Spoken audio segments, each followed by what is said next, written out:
This is my audience.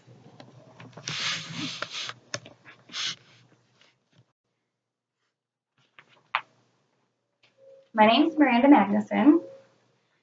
Um, Today I'm going to be talking a little bit about the disease of addiction and ways that you can get sober, meaning get off drugs and alcohol, and then some ways that you could stay off drugs and alcohol. In 2016, more than 50,000 Americans died from drug overdoses. This is the most ever. Think about your families, your aunts, your uncles, your cousins, your nephews. Now think about your husbands, your wives, your children. Addiction doesn't care who you are. Anyone could be a part of that 50,000. More and more people die each year from the disease of addiction. There's no known cure. It can, however, be arrested at some point, and recovery is impossible. I myself am a recovering drug addict. I'm very lucky to have found the road to recovery. And I'm so thankful that I became sober when I did. Because if I wouldn't have gotten off drugs and alcohol when I did, I don't know where I would be today. I could be a part of those 50,000. I know that some people may feel that using drugs or any type of mind-altering substance for pleasure is a choice rather than a disease. And that may be so the first few times when you're experimenting as a teenager, or you're partying as a teenager, or you're an adult and you're having a bad day and you think that you're going to drink a little bit and take care of the issue for that time. But after the first few times, that choice, that party, that experiment then becomes a part of the disease of addiction. I do hope to inform and help you understand that the disease of addiction is a very real thing, as those 50,000 people. I would also like to inform that there isn't a way out, that there is a way out, and the addict can be freed from active addiction. Today I will be talking about the disease of addiction, ways to get help, and how to stay free from active addiction. Addiction to alcohol and drugs has been seen as a moral failing for a very long time. The one who is addicted is seen as weak and lacking in willpower. And while some still think that way, a new model for understanding addiction has risen to the forefront in the scientific community. The reality is that addiction is a disease, and the research is there to support it. Every drug, including alcohol, disrupts the reward system in the brain.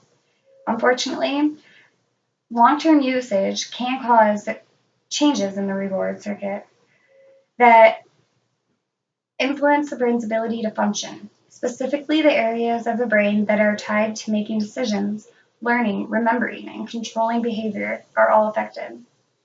Addiction is also considered a disease because it can cause changes to the brain. Not only does it create physical dependency in which the individual cannot stop taking the substance without experiencing withdrawals, emotional, physical, and mental withdrawals, but it also affects the individual's ability to make reasonable decisions.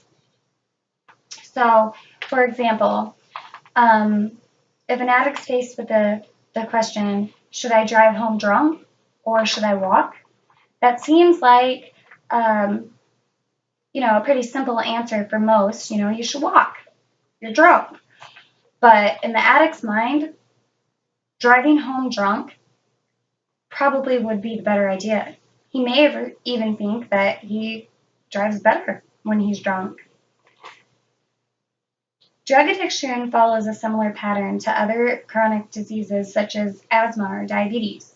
The patient will go into remission, but may have several relapses before beating the disease entirely. And like these diseases, addiction too can be treated and managed. So let's talk a little bit now about how addiction could be arrested. Drugs and alcohol Drug and alcohol recovery homes, rehabs, and detox centers are all great ways to begin down the road of recovery.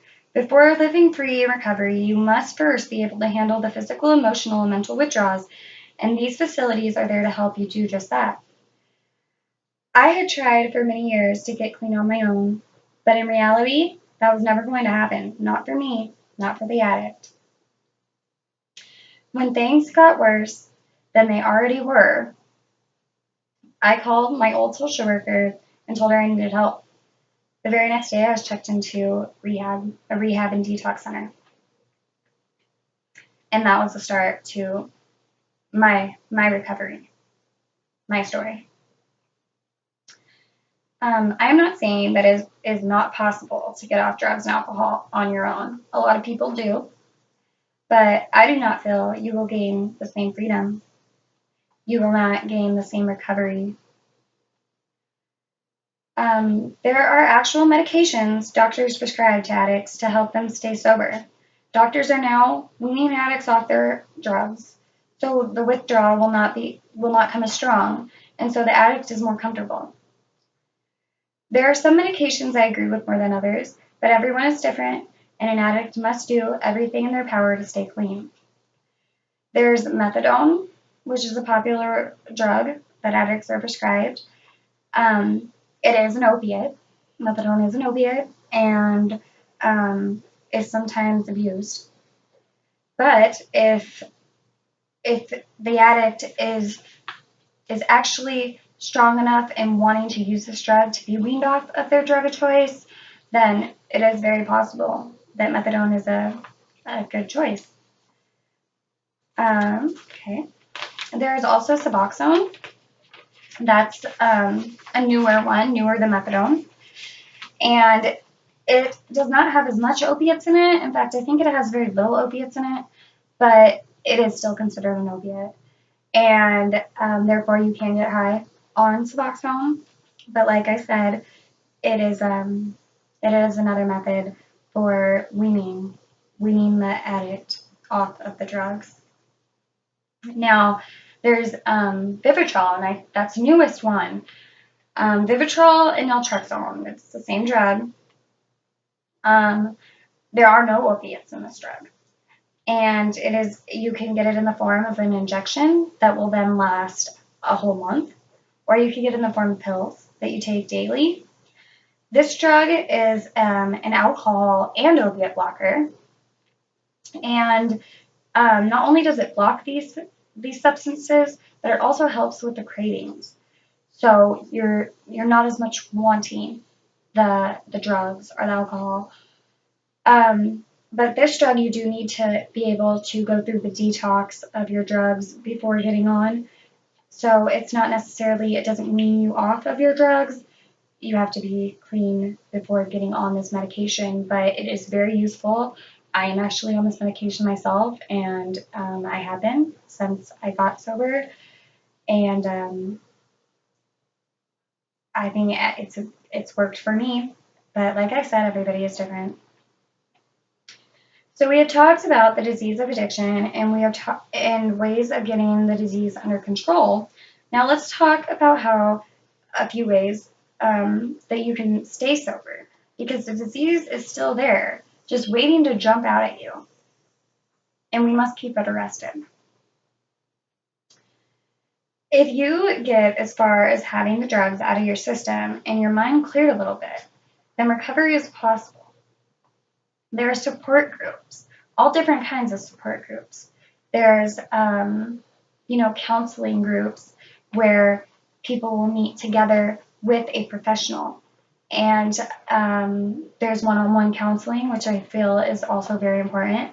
There's actual drug and alcohol counseling now that these professionals are trained in drugs and alcohol and the mind altering that it does, and they are more able to understand what is going on through an addict's mind, because even after being sober, we still don't think the same. We still have a long road ahead of us. And now there's also 12-step programs where addicts will meet together on their own without a professional, which may seem dangerous, but they're if you go with the want to stay clean, the desire to stay clean, I feel that they are very beneficial.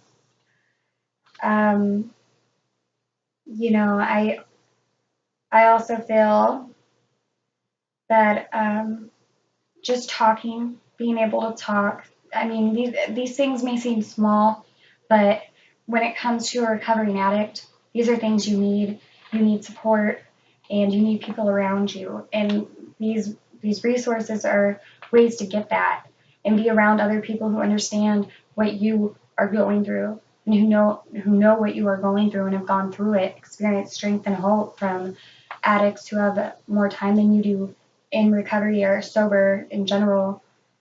Um, in closing, I really hope that people can better understand a suffering addict and try to get them help because it is a huge problem in the U.S. right now, and people are dropping left and right.